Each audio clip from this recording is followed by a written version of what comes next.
Hi guys, this is Kapanatang Vlogs.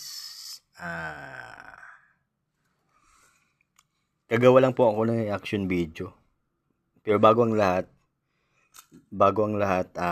kindly share this video, like and follow my page and my YouTube channel, Kapanatang Vlogs po. Thank you po sa mga nagsuporta po at subaybay sa ating video na ina-upload po natin daily. At gusto ko po makapag-inspire po ng ibang tao, nakapag-motivate po ng ibang tao, at makapagbahagi po ng salita ng ating Panginoon. Okay? So, gagawa lang po ako ng reaction video sa nag-viral ngayon sa Cebu. Kung dili ko masayop sa Cebu. Sa Cebu ni siya na hitabo or particularly in Danao. Tama ba? Shout out mga taga Danao. So, yun. Actually, yung babae, si Ma'am Shaika, yung asawa. Pero I think yung nagloko yung niya, yung asawa niya, yung lalaki. So, actually, parang ganito kasi yun eh. Pag nagloko ka sa asawa mo, parang niluloko mo na din si Lord sa buhay mo. Ulitin ko ha. Pag nagloko ka sa asawa mo, parang niluloko mo na din si Lord sa buhay mo. Kapatid, ulitin ko. Pag niloko mo yung asawa mo, niluloko mo na din si Lord sa buhay mo, sa sarili mo. Nililinglang mo ang ating Panginoong Hesukristo. Kapatid, kasi hindi yun ang pinapagawa ni Lord sa atin. Dapat isa lang. Babae ito lalaki, lalaki ito babae. Yun. So yung pangaliwa, hindi yun kalooban ni Lord. It is not a God's will. Hindi yun kalooban ni Lord na hindi yun sumasang-ayon si Lord regarding doon. Kapatid,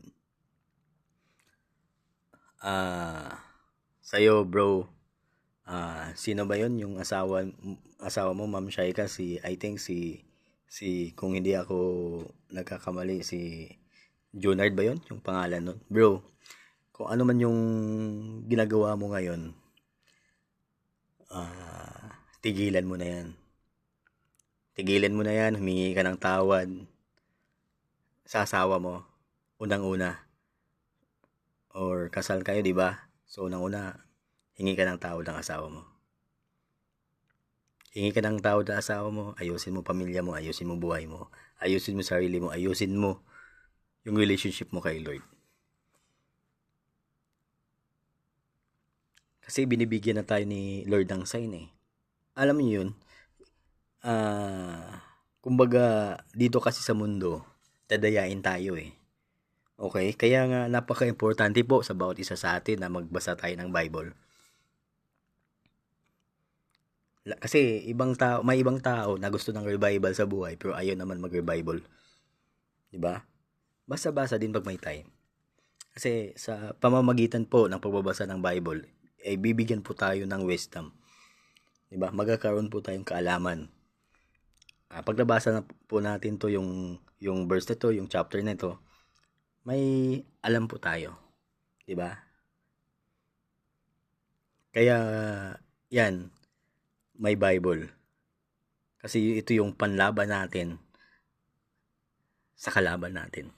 Alam mo, kasi yung kalaban, si Satan, walang pakialam yan sa atin. Kung masira yung buhay natin, walang pakialam yan.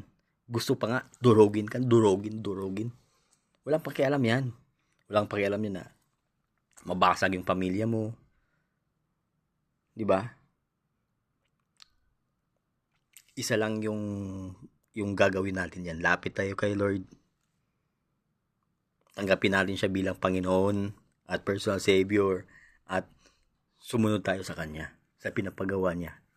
Yun lang. Hindi tayo ilalayo at ipapahamak ni Lord. Kaya yun, bro, tigilan mo na yun. Okay? Tigilan mo na yun, yung mga ano, humingi ka ng tawad kay Ma'am Shaika. Alam ko, mapapatawad ka niya. Okay? Ayusin mo yung buhay mo, ayusin yung sarili niya, ayusin yung negosyo niyo. Para mas pagpapalain pa kayo ni Lord. 'Di ba? Tigilan natin yung mga mundong bagay na hindi naman nakakatulong sa ating paglago. Hindi naman nakakatulong sa ating, lalo na sa ating spiritual life. Lagi lang tayong, gagawin lang natin, lagi lang tayong manalangin at magtiwala. 'Di ba?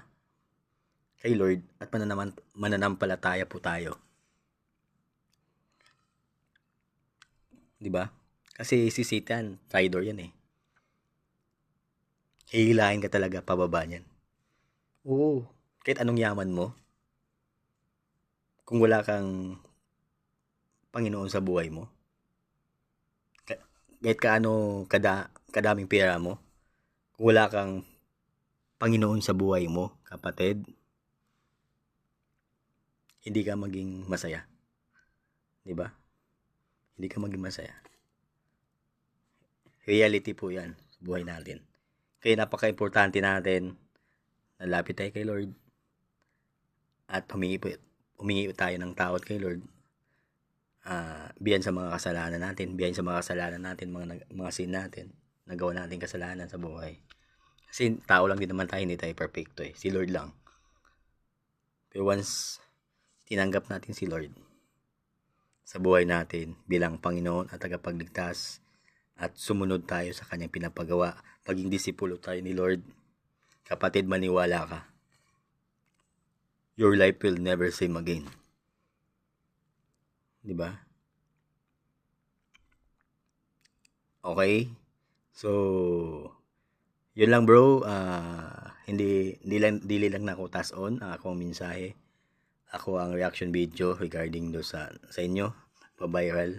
Karon diya sa Cebu, grabe. No? So, yun lang. And sana maayos niyo yung pamilya niyo. Kasi may mga anak kayo. 'Di ba? Hindi magandang ehemplo yun or sa mga bata. 'Di ba? Yung pangaliwa. Hindi po yun makadiyos. Undi makamundong gawa po yun, kapatid. No? So, hingi ka ng tawad kay Ma'am. Lapit ka. At naniniwala ako patawarin ka niya. Kung di man sa ngayon, maybe soon. Okay? Okay, kapatid. So, yun lang yung reaction video ko. Sana maayos niyo yan. Kasi hindi madali yung para din kay Ma'am yung nangyari. 'Di ba? Kasi I've been there before. Pero inayos ko yung buhay ko, kapatid. I've been there. Kaya ako gumawa ng reaction video kasi ginawa ko na yan before. At naniniwala ko na kung napagtagumpayan ko yan, mapagtagumpayan mo din to, bro. Yung battle na yan. Oo. Mapagtagumpayan mo yan.